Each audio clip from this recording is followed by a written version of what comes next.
मतलब इसको साधारण मत समझना कि आप ऐसे मौज मस्त, नहीं, खूब भजन करो। ब्रह्मचर्य बहुत जोर का एक यम है। ब्रह्मचर्य के बिना जीवन मृत है, मृत जीवन। ब्रह्मचर्य अमृत है। मन, वाणी, शरीर, बड़ा भारी इनका साधना में योग है। अष्ट प्रकार के मैथुनों का सर्वथा त्यागी ही ब्रह्मचारी कहा जाता है। पूज्यपाद श्री उड़िया बाबा जी महाराज, मूर्तिमान ब्रह्म, ब्रह्मचर्य ही महान सामर्थ, परम पुरुषार्थ, भगवत प्राप्ति का प्रबल साधन है।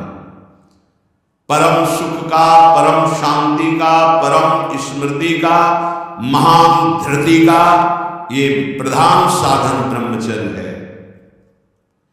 जो इस साधन से हीन है वो मृत है। खुद देखिए, स्मृति काम नहीं, शरीर में विशेष रजोगुण का प्रभाव, भोग वासना से जलता हुआ हृदय, छल कपट, आगे चलकर शरीर पीड़ा से युक्त हो जाना, बुझा बुझा स्वभाव रहना, हृदय में एक विशेष चिंता, कल्पनात्मक भय, विषाद और पशुवत आचरण, ब्रह्मचर्यहीन जीवन। जो ब्रह्मचर्य धारण करना चाहे, भगवत मार्ग में जो चलते हैं उनके लिए तो है ही, पर जो भी परम सुख, परम आनंद और लोक में उन्नति, परलोक में परम पद, उसे ब्रह्मचर्य अवश्य धारण करना चाहिए। वैरागी के लिए नैष्ठिक ब्रह्मचर्य, आजीवन ब्रह्मचर्य। प्रवृत्ति गृहस्थ मार्ग के लिए संयम पूर्वक ब्रह्मचर्य का बर्ताव करना। जब तक पाणी ग्रहण संस्कार न हो तब तक ब्रह्मचर्य अवश्य रहो। यदि उस समय तक ब्रह्मचर्य नहीं रहते तो तुम गृहस्थी को ठीक से नहीं चला पाओगे, वास्तविक अच्छे गृहस्थ नहीं बन सकते हो। जो तुम्हारी गृहस्थ की वृत्तियां हैं उनमें तुम सफल नहीं हो पाओगे। व्यभिचार व्यक्ति का सर्वनाश कर देता है। 20 वर्ष या 22 वर्ष की अवस्था तक तो सबको, जो भी बच्चे हैं उनको शिक्षा देनी चाहिए, ब्रह्मचर्य का ही पालन करें। बहुत सुंदर खेती गेहूं की लहलहाती हुई है, और देहाती भाषा में उसे गलेत कहते हैं। गलेत मतलब बाली निकलने को है। अब काट लो आप, एक दाना नहीं मिलेगा, और थोड़ा रुक जाओ धैर्यपूर्वक, बाली आ जाने दो, उसमें दाना पड़ने दो, और दाना पक जाने दो, तो 1 बीघा खेत में 40 मन गेहूं होगा।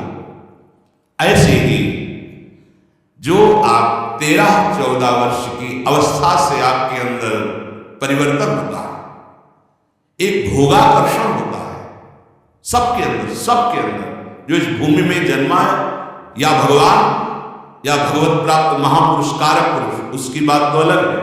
अन्यथा जो भी जन्मा है, जहां 12, 13, 14 वर्ष की अवस्था होती है, काम वेदना जागृत होने लगती है। मन एक अलौकिक आकर्षण, भोगाकर्षण की तरफ भागने लगता है।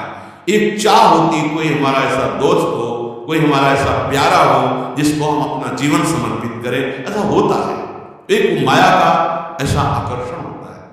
इसीलिए वो पूर्व में गुरुकुल भेजा जाता था, बिल्कुल भोग विलासता से दूर, एकांत में महान ब्रह्म ऋषियों के शासन में, चाहे वो राजकुमार हो चाहे गृहस्थ बालक हो, एक ही संगत में बैठाल कर अध्यात्म विद्या के द्वारा, नियम संयम यम के द्वारा उन्हें पूर्ण किया जाता था। उनका ज्ञान पूर्ण, उनका संयम पूर्ण, विचार उनका सत्य, फिर वहां निर्णय लिया जाता था।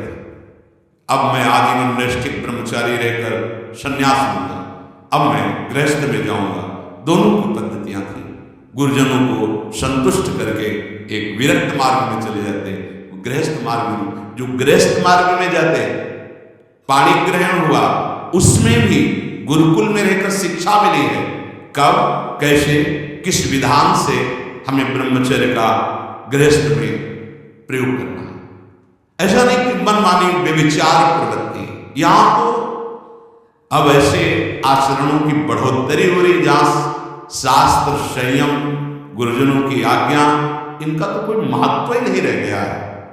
कैसी कलयुग की विचित्र मलिन चाल, जिस अवस्था में असंग रहकर विद्या का अध्ययन करना, स्वास्थ्यवर्धक चेष्टाएं करके स्वस्थ होना, समाज सेवक, देश सेवक, परिवार को सुख पहुंचाने वाला आचरण, अध्यात्म विद्या का ज्ञान, वहां छोटे से ही भोग वासना प्रवृत्ति की बढ़ोतरी, वो दोस्ती, विपरीत भावनाएं, व्यसन।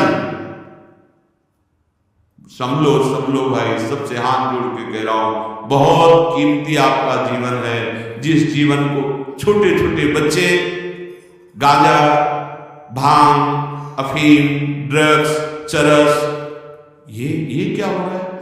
अभी आपकी 20-22 वर्ष की अवस्था है, आप व्यसन में आसक्त हो गए, आप व्यभिचार में आसक्त हो गए, तो किस बुद्धि से आप देश सेवा करेंगे? किस बुद्धि से आप अपना उद्धार या अपने परिवार को सुख पहुंचाएंगे? ब्रह्मचर्य जीवन है, ब्रह्मचर्य जीवन है, ब्रह्मचर्यहीन जीवन मृत्यु है। पूज्यपाद सिवड़िया बाबा, साक्षात ब्रह्म, जिसको ब्रह्मचर्य धारण करना है, ध्यान देकर सुनिए। सबसे पहला कार्य इसकी दिनचर्या में, चाहे बच्चा हो, चाहे जवान हो, या जो कोई भी हो, सूर्य उदय के पहले रात्रि के चौथे प्रहर में ही जाग जाना चाहिए। अपने तो अर्धरात्रि के बाद ही जाग जाते हैं। चौथे प्रहर प्रातः 4 बजे बिल्कुल जग जाना चाहिए। और जो 8-10 बजे तक सोता है, वो कोई भी हो, ब्रह्मचारी रह ही नहीं सकता, ब्रह्मचर्य रह ही नहीं सकता। वो स्वप्न दोष का शिकार होगा, वो नाना प्रकार की कुचेष्टाओं का शिकार होगा, पक्का। क्योंकि बुद्धि को सत्य प्रकाश की तरफ प्रेरित करने वाले भगवान भुवन भास्कर हैं। वो पधार रहे हो, आप सो रहे हो सैया पे, आपकी आयु, श्री, कीर्ति, बल सब नष्ट होगा। देखो ना, जो 10-10 बजे तक सोते हैं, देखो ना, उनसे बात करके देखो, एकदम ऐसा लगता है बुझा हुआ जीवन, कोई भागवतिक तेज उत्साह न वाणी में, न नेत्रों में, न तन में। क्या जीवन, मृत जीवन। सबसे पहला नियम लीजिए, जहां भी आपको शब्द सुनाई दे, आपका जीवन ब्रह्मचर्य ही अमृत है और आपका जीवन ब्रह्मचर्य ही नहीं मृत्यु है।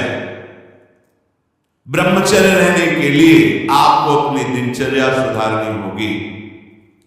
प्रातः 4 बजे आपको उठना ही होगा, तभी आप ब्रह्मचर्य रह सकते हैं। अगर आप नहीं उठते तो आप देख, इसका आध्यात्मिक प्रभाव पड़ता है। आप देखिएगा 3 बजे से लेकर के सूर्य उदय के तक अगर आप होते, आपका स्वप्न दोष बढ़ेगा, आपका संयम बिगड़ेगा। अगर आप कोई ऐसी कुचेष्टाएं नहीं किए हैं तो स्वप्न दोष की संभावना ही नहीं होती। आप बाल्यावस्था से कुचेष्टाएं करते हैं, संयम विरुद्ध रहते हैं, तो आप ना चाहते हुए फिर सामर्थ्यहीन हो जाते हैं, ब्रह्मचर्यहीन हो जाते हैं। बहुत ध्यान दें, ये अध्यात्म में जैसे पूरा मकान बनने के लिए नींव मजबूत होना जरूरी है, चाहे जयखंड का बना लो आप, अगर नींव मजबूत है। नींव मजबूत नहीं तो मकान ढह जाएगा। ऐसे ही ब्रह्मचर्य हर मार्ग की नींव है।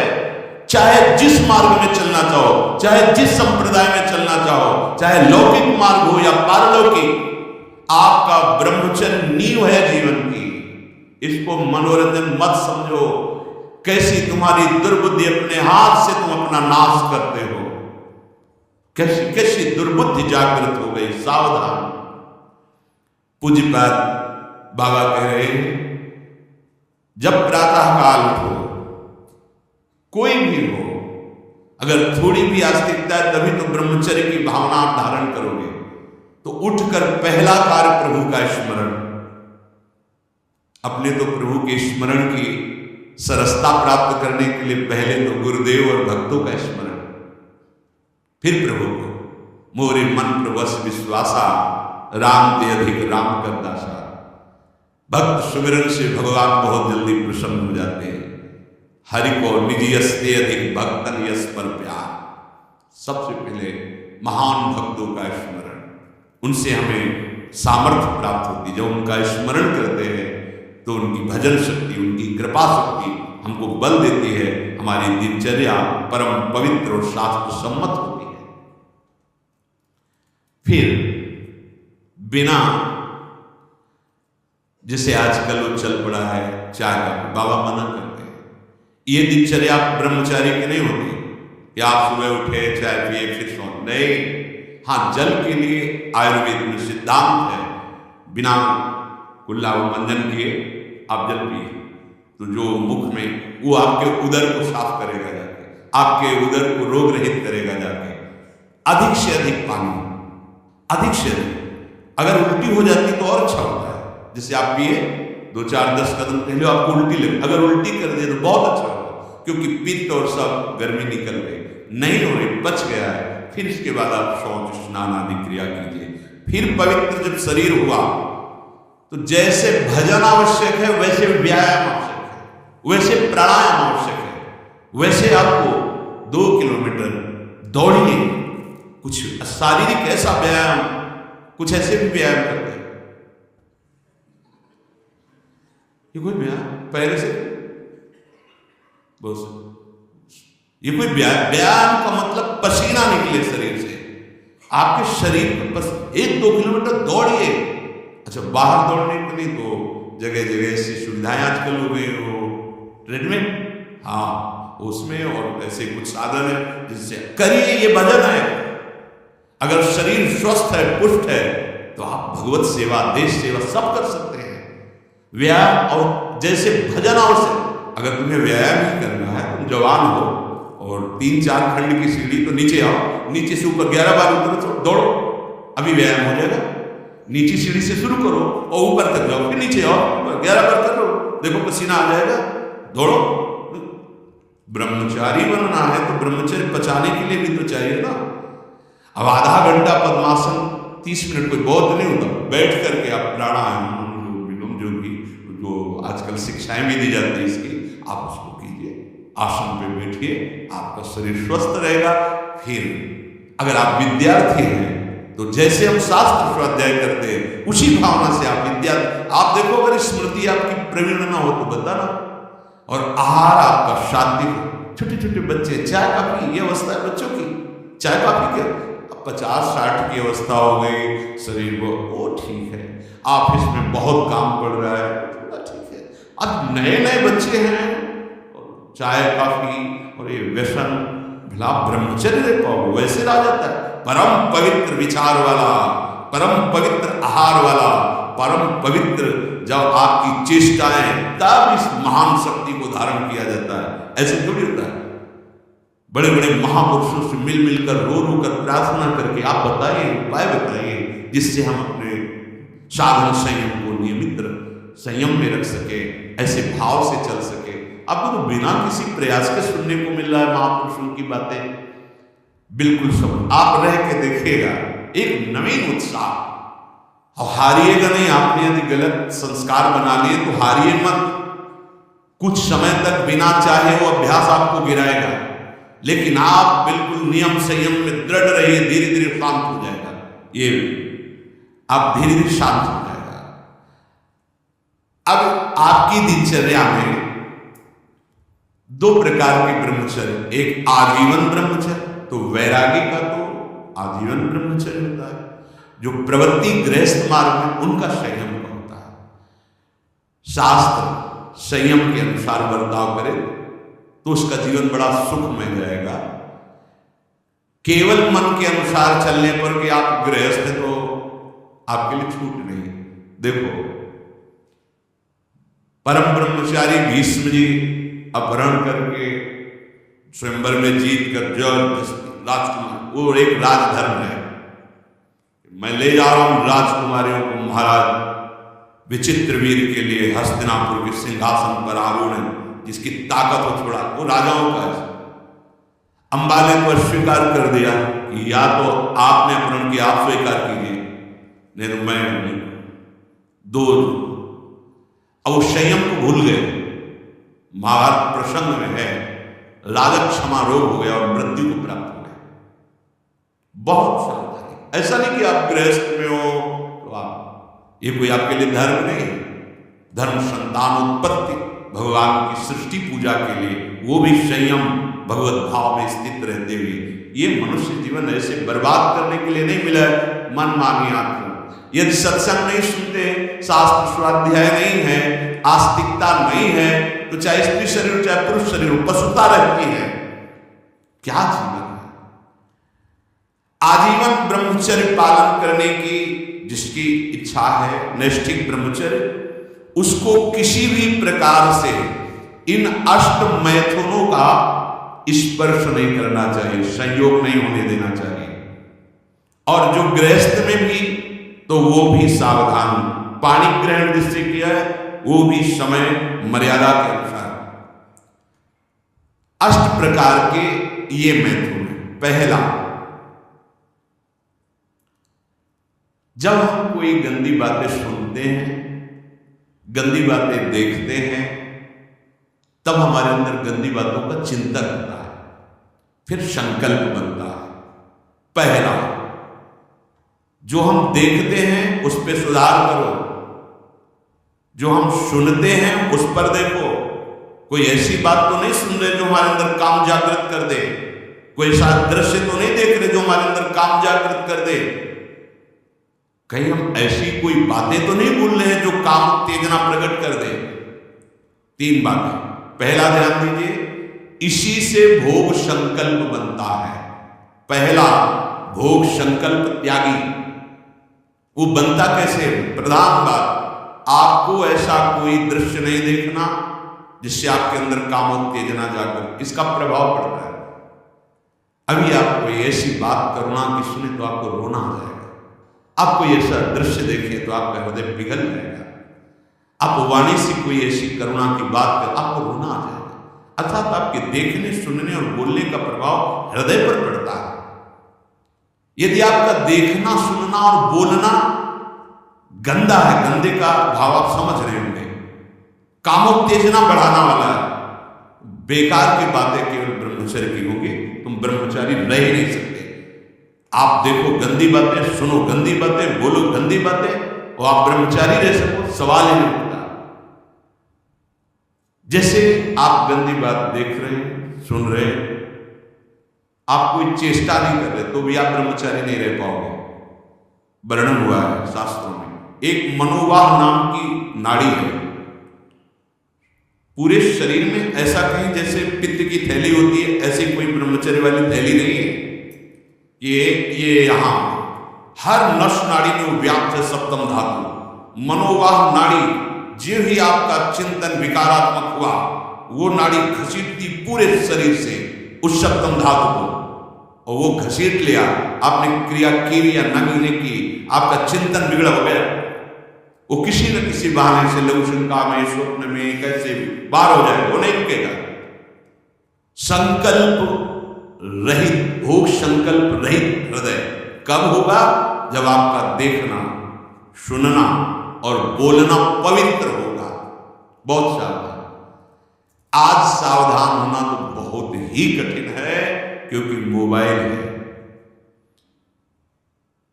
जो बातें बहुत गुप्त रखी जाती थी कि नई पीढ़ी, नई समाज हमारी समय आने पर जाने। बड़े बुजुर्ग घर की माताएं पहले जब बेटी का ब्याह होता था तब एकांत में शिक्षा देती थी, तुम्हारा पति ऐसा, ऐसे व्यवहार करना, ऐसे चलना, अब तुम गृहस्थ में जा रहे हो तो ऐसा ऐसा। अब छोटे छोटे बच्चे बूढ़ों को समझा सकते हैं, इतना ज्ञान है उनको, क्योंकि हाथ में मोबाइल है। गूगल में सर्च करो, यूट्यूब में सर्च करो, आपको सब शिक्षाएं मिल जाएंगी। जिस मार्ग की चाहे अध्यात्म मार्ग की या कुमार्ग की, सब भरी हुई है। और प्रायः कोई बिरला ही होगा जो मोबाइल रहित हो।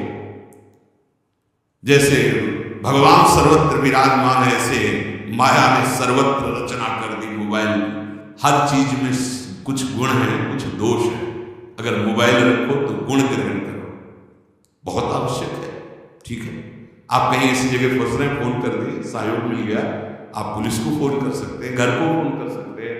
जहां चिट्ठी जाती थी महीनों में, वहां मिनट में बात कर लो, बड़ी सुविधा है। लेकिन कुमार्गामी प्रवृत्ति की सुविधा उसमें मत लीजिए। अगर आप वो बातें देखेंगे, आपके पास मोबाइल है, एकांत हुए और आप 4 साधक बैठकर या 4 नौजवान बैठकर आप अपने को संभाल नहीं सकते। एक दृश्य देखा आजा मिलने की, एक वैश्या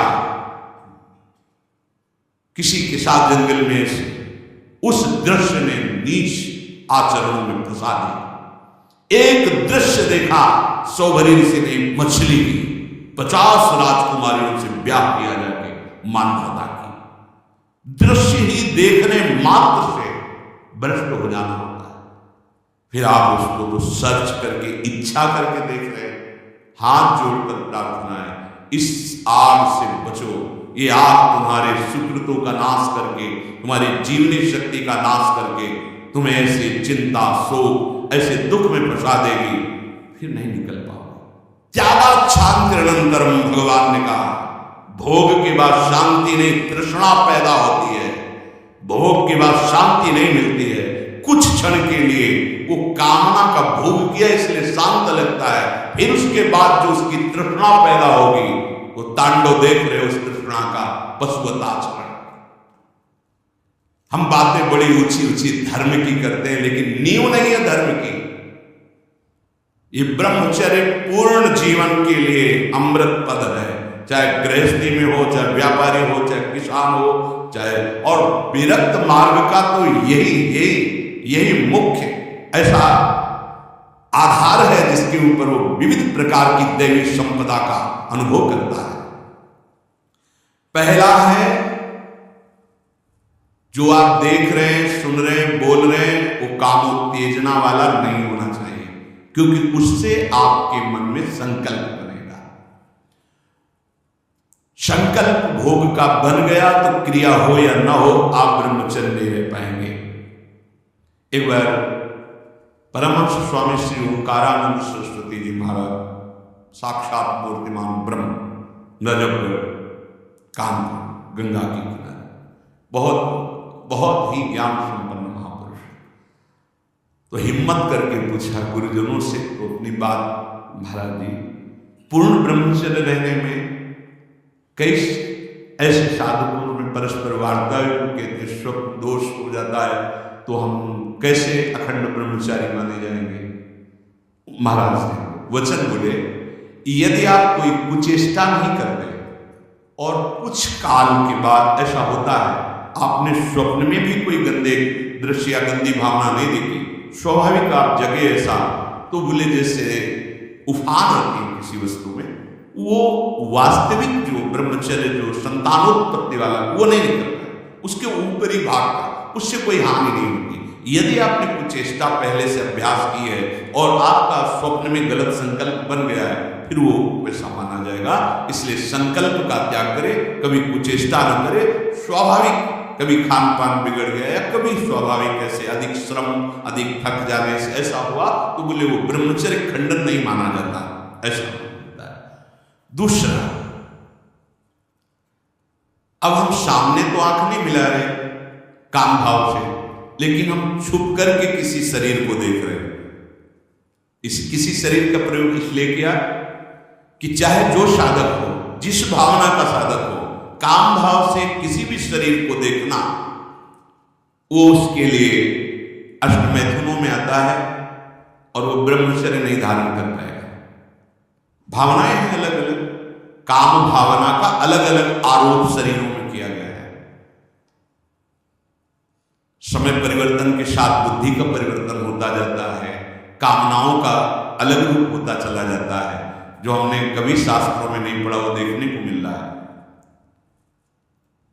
किसी भी शरीर की तरफ छुपकर या किसी बहाने से काम भाव से देखना, अगर ऐसा देखते हैं तो आप अष्टमैथुनों के अंतर्गत है और आपका भाव बिगड़ जाएगा, आप संयम से नहीं रह पाएंगे।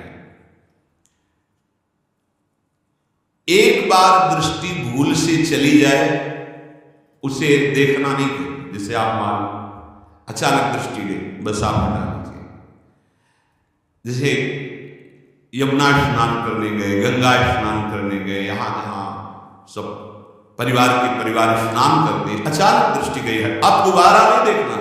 अगर दोबारा देख लिया तो अष्ट मैथुन के अंतर्गत आता हो, आपका भाव बिगाड़ देगा। भूल से दृष्टि चली जाए तत्काल उधर से दृष्टि हटा ले।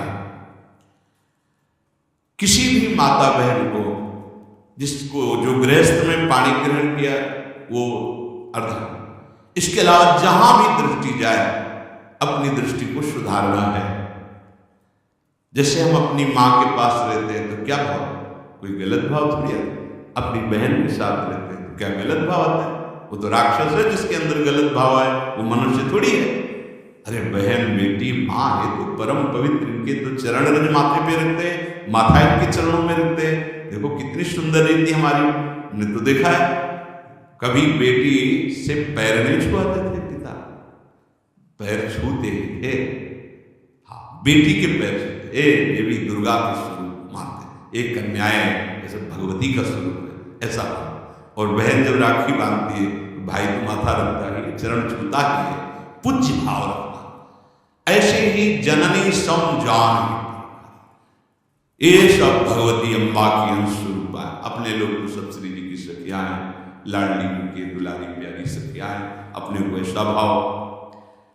अगर हम स्त्री को, किसी भी स्त्री शरीर को देखकर भोग भावना करते हैं, हमारा पतन निश्चित है।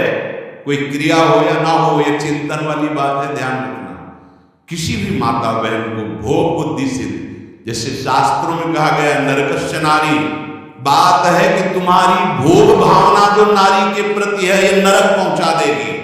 त्रिविधम नरकस्येदम द्वारम नासन्मात्मनः कामः क्रोधः तथा लोभः तस्मादेत्रयम् त्यजेत्। माताओं बहनों की तरफ देख करके काम भाव से उनको देखना तो तुम समझ लो नरक जाने का रास्ता पेट कर रहे हो। त्रिविधम नरकस्येदम, शास्त्रों ने तो जगदम्बा कहा है, शास्त्रों ने तो मां कहा है इनको, जननी सम जानो पर नारी। कहां जगत की जो वार्ता है वो कहां शास्त्र के विरुद्ध पहुंच रही। शास्त्र उसको कह रहा है जो माताओं बहनों को गलत दृष्टि से देख रहा है कि नरक, ये तुम्हारे नरक का हेतु बनेगा जो तुम देख रहे हो स्त्री को काम भाव से। आगे कह रहे हैं किसी भी तरह से खिलवाड़ करना। बच्चे हैं, बच्चियां हैं, अब उनको तो ज्ञान नहीं कि आप गलत स्पर्श कर रहे हैं, आप गलत ढंग से छू रहे हैं, और आप अपनी वासना का पोषण करने के लिए छोटे बच्चों को, बच्चियों को गोद में बैठा ले, खिला रहे, और आपकी भावना दूषित हो रही है। ये सत्संग है, बहुत होश में सुनिए। साधु हैं, परमार्थ के पथिक हैं या गृहस्थ हैं, अंतर में बैठा हुआ अंतर्यामी देख रहा है आप क्या देख रहे हो और आप क्या सोच रहे हो। बस जो ब्रह्म स्वरूप महापुरुष हो गए, स्वयं बालक हुए, वो खेल रहे हो, विचरण कर, तुम्हारी स्थिति नहीं है। अंतर की वृत्ति भ्रष्ट होने में देर नहीं लगती है। वो अबोध अवस्था को प्राप्त बालक बालिकाएं हैं। भगवान का स्वरूप मानकर दूर से, अगर वैराग्य मार्ग के पति को दूर से स्पर्श करने का अधिकार नहीं, स्पर्श करने का साथ, वो ब्रह्मबोध संपन्न महापुरुष जो स्वयं बालवत परमहंस अवस्था को प्राप्त, वो बच्चों के साथ खेलते हैं। जहां कामना की कोई गंध ही नहीं, ब्रह्म स्वरूप है, अपने होश में। किसी बालक को किसी भी तरह से दुलार करना, वो वात्सल्य नहीं होगा आपके अंदर, वो वासना होगी। ध्यान देना, बहुत सावधानी का विषय है। ये हम तो बच्चों के साथ खेलते हैं, नहीं, तुम बच्चों के साथ खेलते नहीं, अपनी वासना को बढ़ावा दे रहे हो। उपासक उपासना का बढ़ावा करता है। दूर से देखो, चरणों में प्रणाम करो, मेरे लाडली लाडली बच्चों में खेल रहे, प्रणाम किया निकल गए। ऐसा किसी भी तरह से स्पर्श करने का अधिकार नहीं है। वो महापुरुष जो भगवत प्राप्त है, वो खुद वैसे धूल दूषित उनके साथ खेल रहे, उनकी क्षमता हमारे हृदय में नहीं जागृत है, चूक हो जाएगी। बहुत सावधानी का। एकांत में किसी भी तरह का व्यवहार करना विपरीत शरीर से, काम चेष्टा नहीं कर रहे, पर हंसी मजाक, छूना, खेलना, बातें करना, वो आपको भ्रष्ट कर देगा। सावधान। विपरीत आकर्षण, जहां आपका काम भाव बन सकता है, एकांत में नहीं। व्यवहार करने के लिए जिनको सेवाएं मिली हैं 2-3 एक साथ, तब व्यवहार कीजिए। अकेले वार्ता करने वाला अपराधी माना जाएगा। क्यों? अकेले वार्ता में माना आप दूषित नहीं, लेकिन दूसरे की दृष्टि भावना दूषित हो सकती है कि ये स्त्री शरीर और ये पुरुष शरीर, कहीं कोई ऐसा तो नहीं, तो आपने गलती नहीं की, लेकिन आपके आचरण ने दूसरे की श्रद्धा बिगाड़ दी। नहीं, आपको ऐसा भी आचरण नहीं करना कि दूसरे की श्रद्धा में भी दोष आवे, क्योंकि आपका आचरण ही दूसरे के ऊपर प्रभाव डालने वाला है। एकांत में कोई भी ऐसी हंसी मजाक चेष्टा विनोद भले भागवतिक हो, लेकिन विपरीत शरीर जिसमें काम भावना होती नहीं करना चाहिए। समाज में बहुत सावधानी पूर्वक व्यवहार करना चाहिए। एकांत में किसी भी ऐसे विपरीत शरीर का ऐसे हंसी मजाक करते हुए स्पर्श करने से भावना में काम प्रभाव जागृत हो जाता है। बलवान इंद्री ग्रामो विद्वान विकर्षति, साधारण की तो बात जाने दो। किसी भी जीव को मैथुन करते हुए एकाग्रता पूर्वक देखना, मानो कोई पशु पक्षी आदि ऐसे मैथुन धर्म से अचानक दृष्टि गई, राधा राधा राधा। अगर आपने एकाग्रता पूर्वक देखा तो ये दृश्य आपको भ्रष्ट कर देगा। फिर मोबाइल में देखने वाली तो बात ही जाने दो।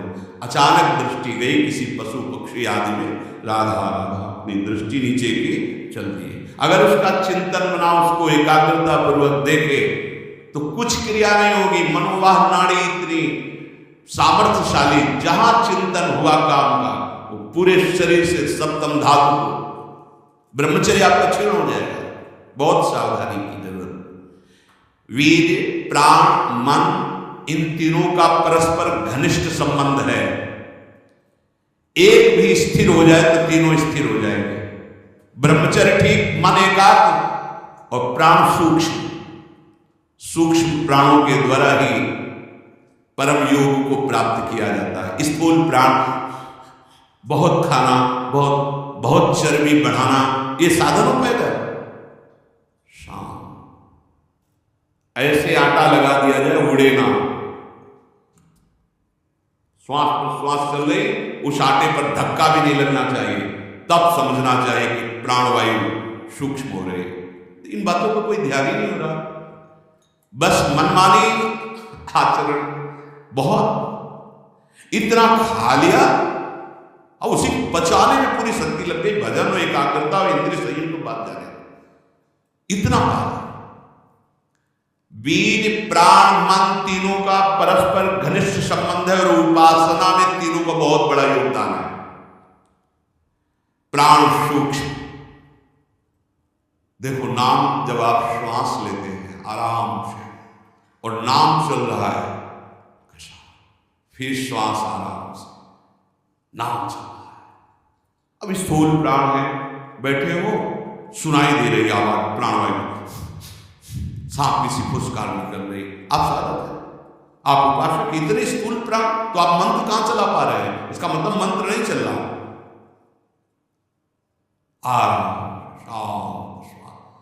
प्राण जिसका ब्रह्मचर्य ठीक है, बिना प्राणायाम के भी वो सूक्ष्म हो जाएगा।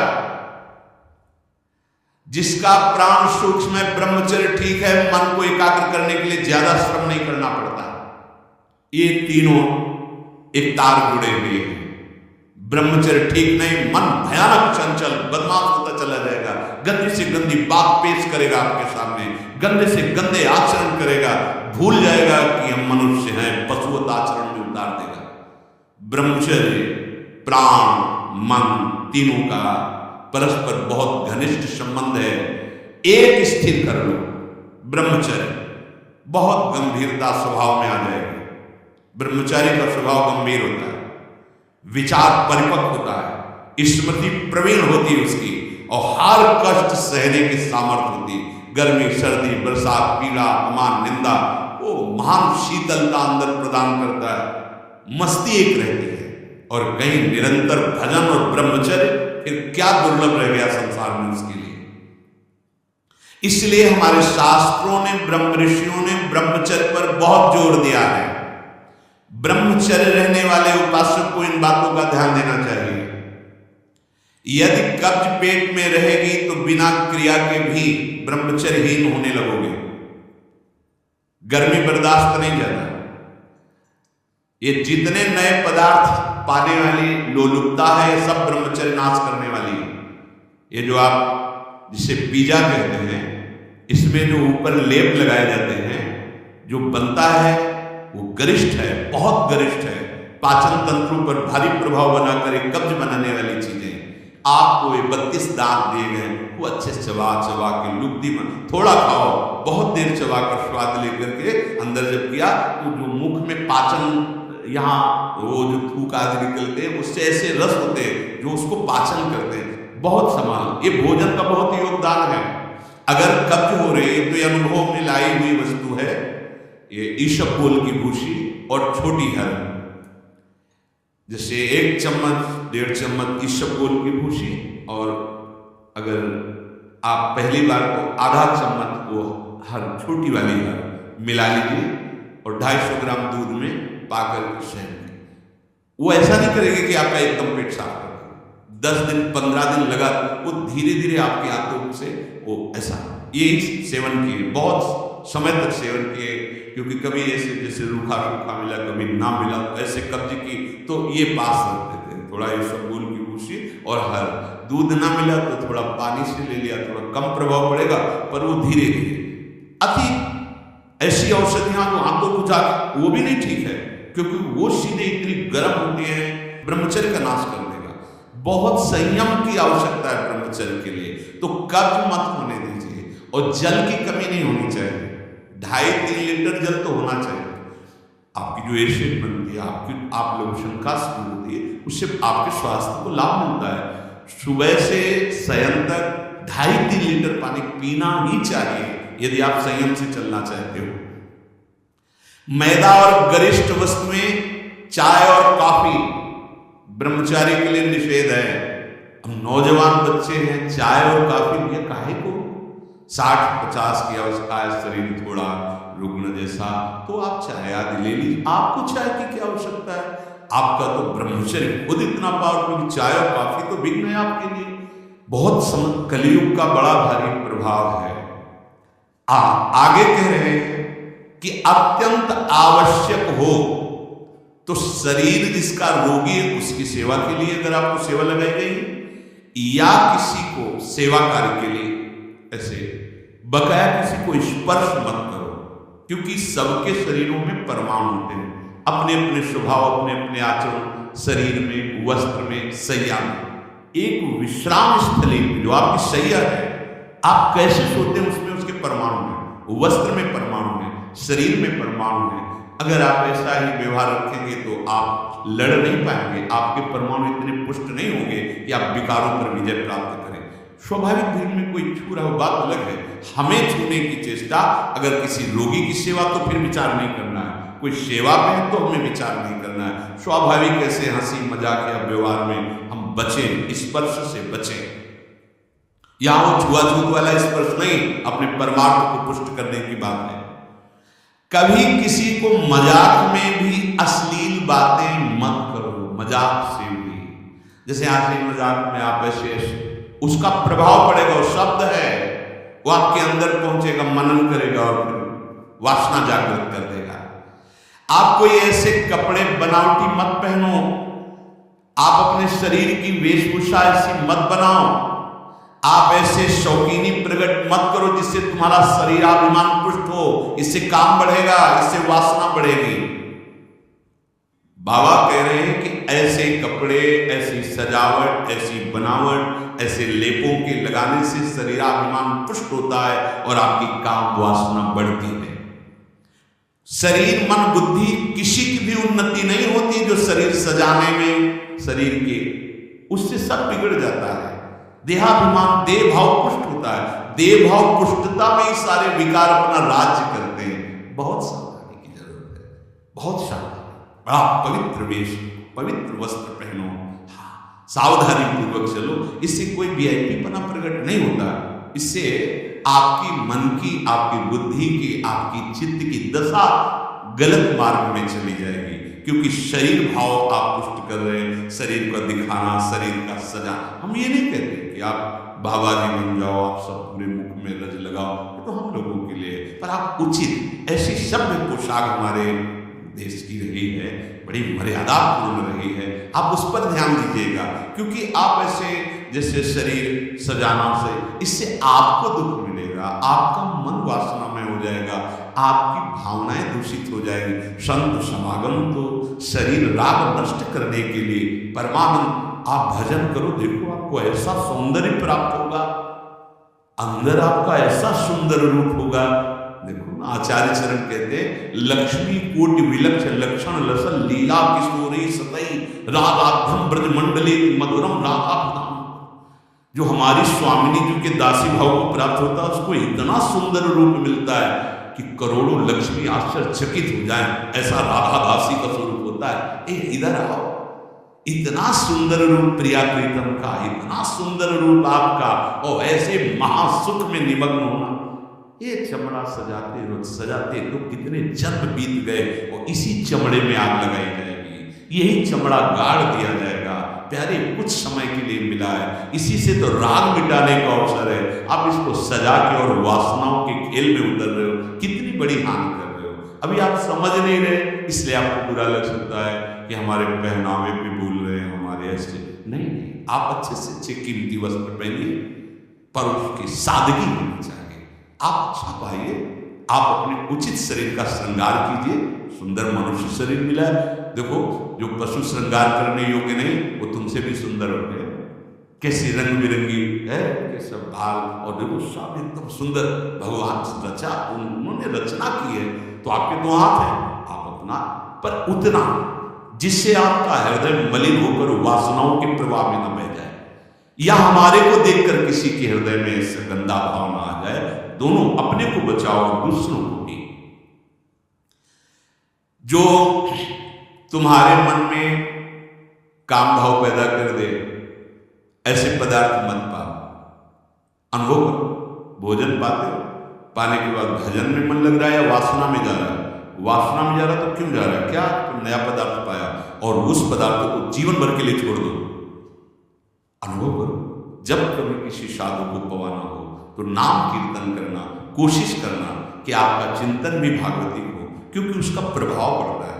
आप जो बनाते हैं उसका प्रभाव पड़ता है, एकदम शीशे की तरह अंतःकरण हो जाता है, एक एक बात दिखाई देती है। तो जिन पदार्थों के पाने से, जैसे प्याज लहसुन मना किया जाता है, ये वैसा निषिद्ध नहीं कि जैसे मांस आदि, ये तमोगुण पैदा करके वासना प्रवृत्ति को बढ़ाता है, इसलिए मना किया गया कि अगर आपको दीक्षा लेनी है, आपको भजन मार्ग में चलना है तो रोकना पड़ेगा। ये निद्रा, आलस्य, प्रमाद, तामस, क्रोध, वासना इसको प्रकट करने वाला है, इसीलिए संतों ने इसको निषेध कर दिया। नहीं तो इसकी उपज बड़ी पवित्र सी, जैसे जहां पैदा होती है वही पैदा होता है, भूमि में तो होता है, और उसका प्रभाव, जैसे तुलसी के पत्ता हो, पास में गांजे का पेड़, वो भी तो ऐसी जगह मिलेगा, लेकिन वो प्रभाव तमोगुण पैदा करके व्यसन हो गया। तुलसी जी परम पावन भगवत अनुराग बढ़ाने वाली बन गई। और कोई भी सुगंधित पदार्थ जब तक प्रसादी न हो तो शरीर में नहीं लगाना चाहिए, इसका प्रभाव पड़ता है, रजोगुण पैदा करके भोग वासना प्रकट करता है। श्री जी को अर्पित तो भक्ति हो गई हमारी श्री जी की श्री अंग की गंध है, या औषधि के लिए आप ले सकते हैं। नियमानुसार व्यायाम, भोजन उतना जो बच जाए। अगर आपको शाम टाइम लगता है कि खट्टी डकार आ रही, पचा नहीं, तो फिर बैठने की जरूरत नहीं, उपवास करो, दूसरे दिन पाना, कोई मर थोड़ी जाओगे, आपकी आंखों को थोड़ा विश्राम मिला। प्रतिदिन सोते समय दांतों की सफाई करके सोए, आपके दांत ठीक होने चाहिए, क्योंकि आप अच्छे से चबाएंगे तो आपकी पाचन शक्ति ठीक होगी। 2 बार स्नान ब्रह्मचारी को अत्यंत आवश्यक है। और यहां पेट में ठंडा ठंडा जल, ऐसे यहां तो कई बार जल डालिए, जैसे ऊपर स्नान किया, फिर आधे यहां नाभि से लेकर 10 कमंडल कम से कम ऐसे आराम आराम से, आपके ब्रह्मचर्य की बहुत पुष्टता होगी और आपकी गर्मी शांत होगी। रात्रि के समय सोते समय विचार कीजिए आज हमसे कौन सा विचार, कौन सी चेष्टा ऐसी गलत हुई जो नहीं होनी चाहिए, और उसको नियम लेकर दूसरे दिन से ना होने पाए। आप खुद विचार कीजिए। मांस और शराब और कोई भी नशा ये तो कहीं प्रवेश ही नहीं है, पर धोखे से भी कभी बिल्कुल नहीं। ब्रह्मचर्य रहना है, भगवत प्राप्ति करना है, तो जहां वृत्ति भगवदाकार है, वो खेल खेले, उनकी बात अलग है। महापुरुषों की वो तो 10 तोला जहर भी खा के पचा जाते हैं, ऐसे संत हुए। एक संत थे, पूज्य बाबा के चरित्र में पढ़ा, कूटस्थ उनका नाम, कूटस्थ महात्मा। उन्होंने आजीवन नियम लिया था कि ऐसे खप्पर कर दिया, जो डाल दिया वो खा जाएंगे, क्या आयोजक कोई मतलब।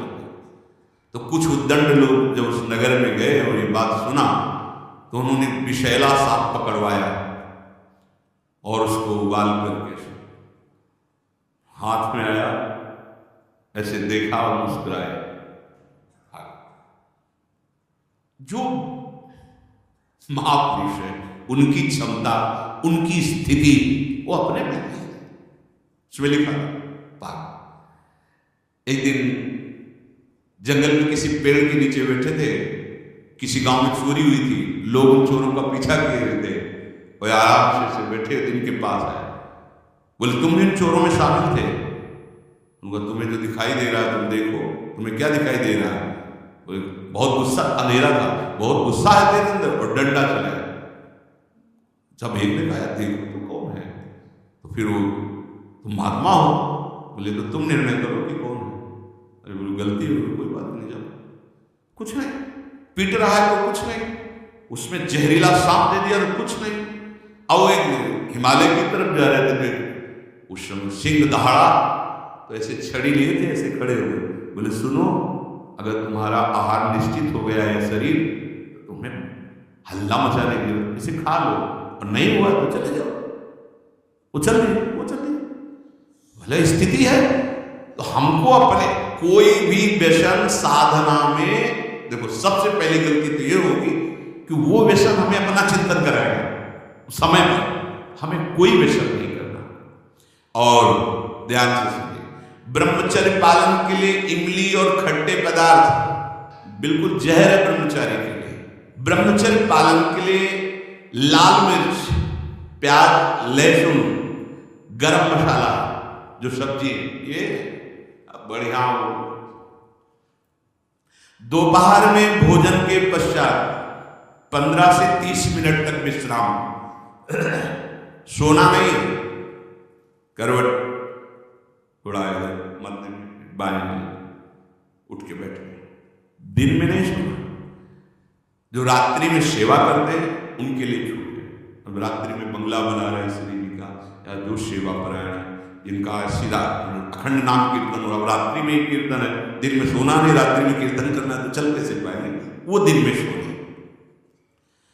सायंकाल के समय भोजन निषेध है, संध्या का समय हो रहा हो, भोजन निषेध है, शास्त्र स्वाध्याय निषेध है, उस समय कीर्तन, नाम जप आदि।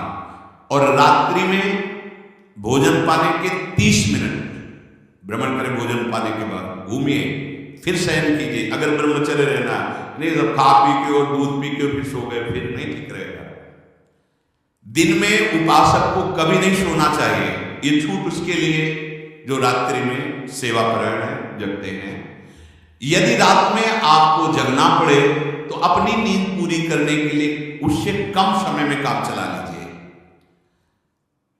अधिकतर दाईं करवट से सोना ब्रह्मचर्य के लिए लाभदायक रहेगा।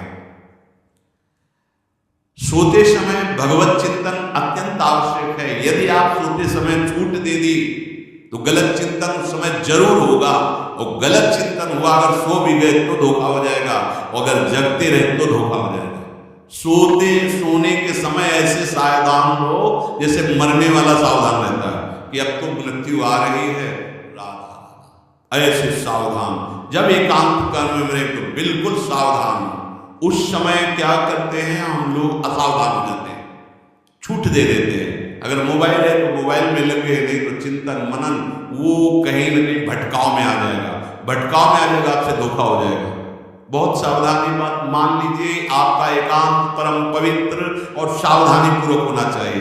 जब तक नींद ना आए, अपने लोगों ने तो अभ्यास किया गुरुजनों की आज्ञा से कि जैसे अब दिनचर्या पूर्ण हुई, अब शयन करने जा रहे तो माला लेके बैठ गए। जब तक ऐसे नहीं हुआ तब तक माला नहीं बैठे। जब लगा कि अब बस सो ही जाएंगे, कभी कभी माला छाती में रखे ही हो गए, फिर जगह फिर शुरू हो गया। भजन नहीं, अगर भजन उस समय एकांत में नहीं करते तो बकवास है, ब्रह्मचारी नहीं बन सकते। बहुत चंचल मन है, किसी न किसी बहाने से आपको धर्म भ्रष्ट करेगा, ब्रह्मचर्य भ्रष्ट करेगा। बहुत सावधान।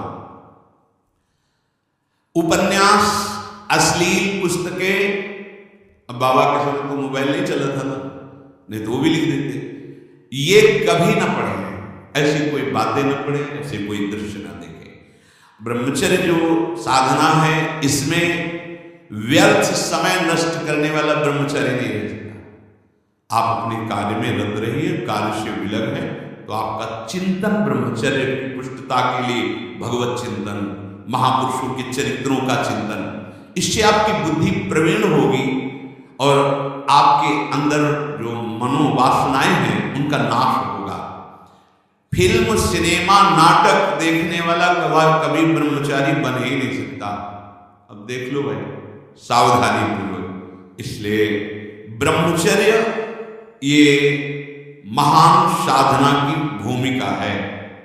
अपरिग्रह, ये पांचवा। अपरिग्रह,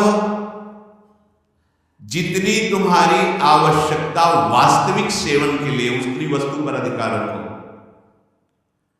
इसके बाद जो भी वस्तु गोविंद ने दी है, परिवार सेवा, जगत सेवा, ऐसा, या आप विरक्त हो, वह उतने अधिकार, जितना वस्त्र, जितने पे सोरे, जितना भोजन।